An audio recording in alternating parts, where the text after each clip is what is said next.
जब सोचता हूं कभी वो इतना गरीब था कि अपने ही रिश्तेदार उससे दूरी बनाते थे,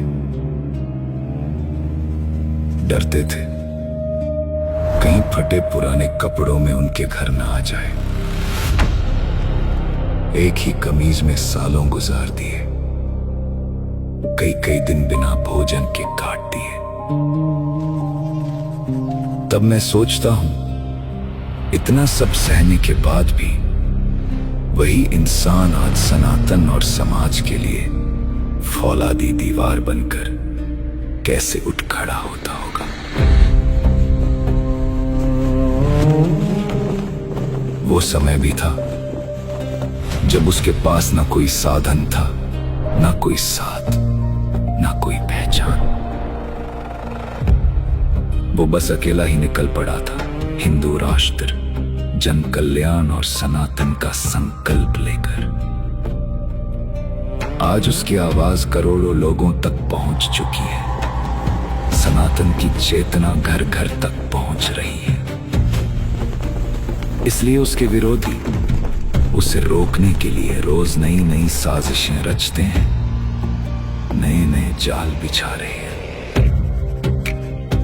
तब मैं सोचता हूं रोज इतने षड्यंत्रों, इतने विरोधों और इतने प्रहारों के बावजूद वो अगले ही दिन फिर सनातन की हुंकार लेकर कैसे उठ खड़ा होता होगा।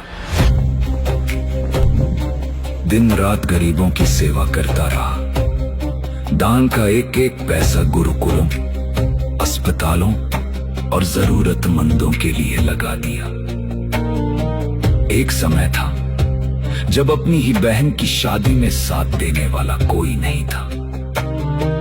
आज वही हजारों असहाय बेटियों को सम्मान के साथ विदा करता है। तब मैं सोचता हूं अपना हर दर्द भूलकर दूसरों के जीवन में खुशियां बांटने के लिए वो हर दिन कैसे उठ खड़ा होता होगा।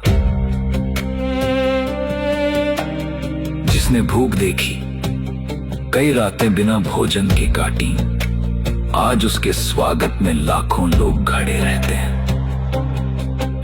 बड़े बड़े लोग उसकी प्रतीक्षा करते हैं, लेकिन वो महलों की मेजों पर नहीं, गरीबों के बीच जमीन पर बैठकर उसी के साथ रोटी खाना चुनता है।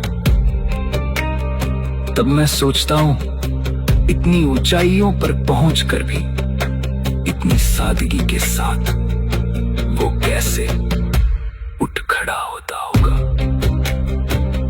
आज भी उसके खिलाफ साजिशें होती हैं। हर दिन किसी ना किसी विवाद से उसका नाता जोड़ दिया जाता है, जबकि वो दिन रात समाज, सनातन और गरीबों की सेवा में लगा रहता है।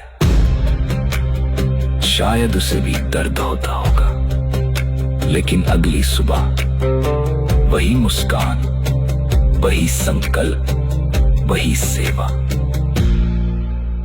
और तब मेरी आंखें नम हो जाती हैं, क्योंकि तब मैं समझ नहीं पाता इतना टूटकर भी, इतना सहकर भी वो एक बार फिर से कैसे उठ खड़ा होता होगा।